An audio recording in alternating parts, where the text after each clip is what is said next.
Welcome back, everybody. Today we are going to conclude our investigation of the aggregate demand, aggregate supply model by looking at long-run equilibrium, looking at what are the conditions for when long-run equilibrium occurs, and then also look at different scenarios in which the economy will deviate from long-run equilibrium.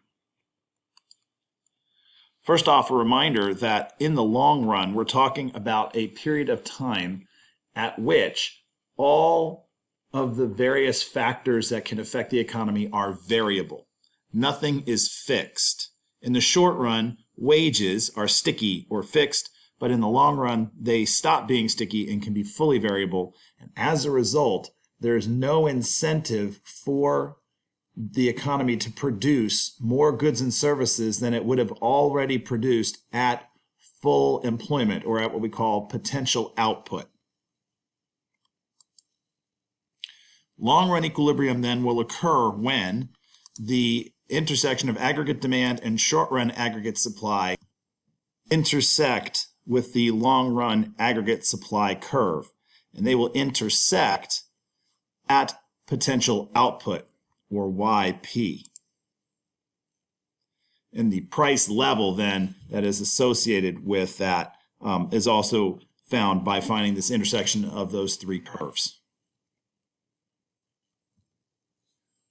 So the output that we see created at long-run equilibrium is known as potential output. The economy tends to find itself headed towards potential output on its own. So when the economy deviates from long-run equilibrium, it tends to want to self-correct and lead itself back to potential output. And at potential output, we will see the natural rate of unemployment, otherwise known as full employment. Or if you recall from Unit 1, a period at which there is no cyclical unemployment. And so the economy is capable of healing itself, of getting back to long-run equilibrium when there are fluctuations, or what we're going to talk about here in a second, shocks.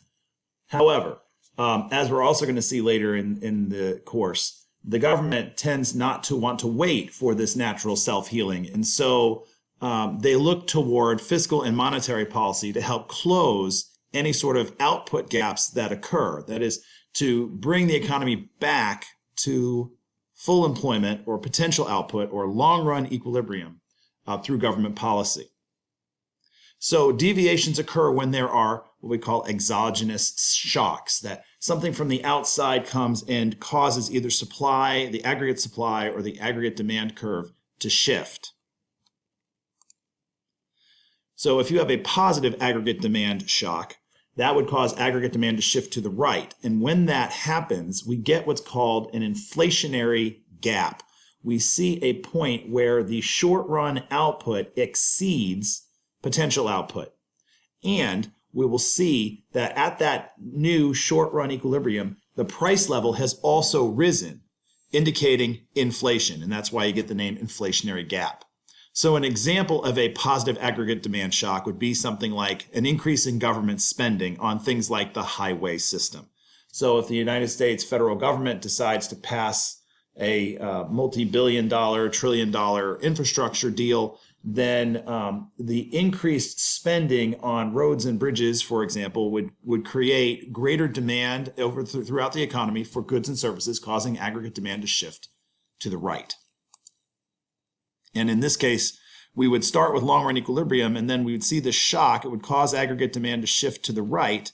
And when it shifts to the right, you get a new short-run equilibrium point E2, and you'll see that output now exceeds the output that we had at potential output, and that the price level has risen.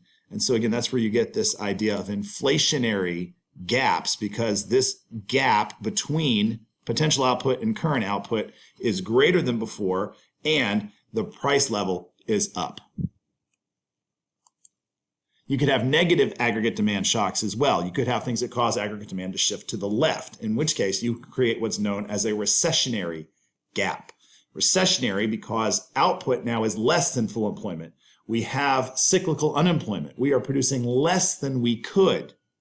And an example of that might be the 1929 stock market crash, where value of stocks diminishes, people now feel less wealthy than before. They begin to stop spending money on goods and services. You see consumption shrink, and aggregate demand would shift to the left.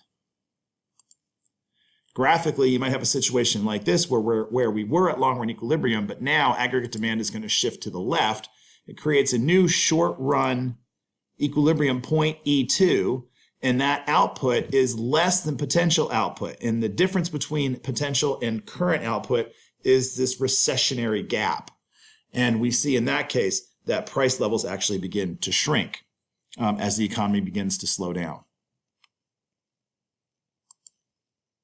You can also have supply shocks. Supply shocks get a little sticky in some circumstances. So if you have an increase in the short-run aggregate supply curve, if it were to shift to the right, you'd have what's known as economic growth. You would see the economy being able to produce more goods and services because it has more resources or more productivity or something is going on that enables it to produce more goods, and therefore leads to a reduction in price level. Increases in short-run aggregate supply curve are fantastic. The decrease in short-run aggregate supply curve, on the other hand, is pretty well catastrophic. It leads to something known as stagflation, and this is the ugliest situation you can get in macroeconomics, because in stagflation, you get a stagnating or shrinking economy with high prices or rising price levels or inflation. And so you get GDP dropping, prices rising, and people just getting squeezed because there's no good solution to the problem. There's nothing government can do that will solve both the decrease in output and the increase in prices. Graphically, you can see that on the left, you have the option of trying to increase aggregate demand in order to close the recessionary gap, but the result then is that you create higher prices as price level rises. Or you could try on the right, you could try and reduce price level, but that would cause aggregate demand to shift further to the left, creating an even wider recessionary gap. So that's really the biggest problem with stagflation, is you can solve one of two problems at one time, but you can't solve both problems at the same time. And we'll deal more with stagflation as we get to stabilization policy and government response to these different output gaps later in the course. Long-run equilibrium, as I said, is a self-correcting process. There are recessionary and inflationary gaps, but they don't last forever. The economy will heal itself and revert back towards potential output on its own. How does it work that way? We'll take an example. Let's look at a negative demand shock for a moment. If there's a negative demand shock, we'd see aggregate demand shifting to the left. And when it shifts to the left, we find ourselves in a recessionary gap with less output than before, less output than long run, less output than the potential output, but with lower price level.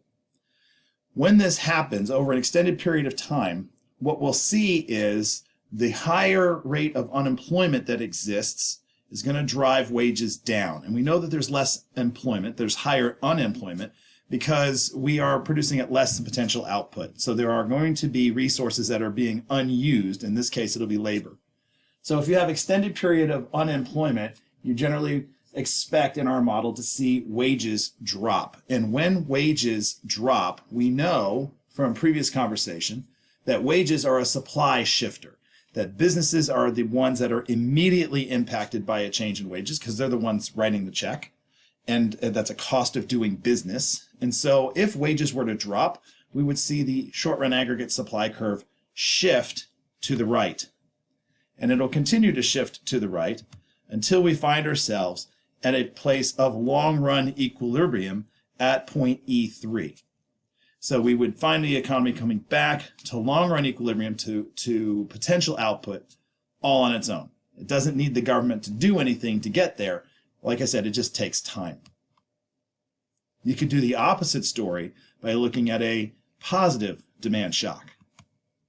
We could say, in that case, in a positive demand shock situation, that we would go from equilibrium point E1 to equilibrium point E2. We'd see aggregate demand shifting to the right, creating an inflationary gap, causing price level to rise, but also causing unemployment to drop. In fact, unemployment would drop below the natural rate of unemployment.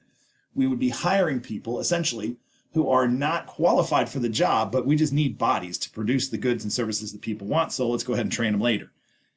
When you have that kind of pressure building in the labor market, you generally will see massive competition among employers to find the best and most qualified candidates, and that's going to cause wages to rise. And when nominal wages rise, it's a shifter of the supply curve. The short-run aggregate supply curve will eventually shift to the left as wages are rising, as the cost of doing business is increasing. We'll see aggregate supply, short-run aggregate supply shift to the left, and we will find the economy moving back to long-run equilibrium at point E3. So no matter which way you go, either positive or negative demand shocks, the economy will eventually self-correct and lead itself to potential output or full employment. We'll practice more with this in class. I'll answer your questions. I'll see you then. Otherwise, take care. Have a great day. See you soon.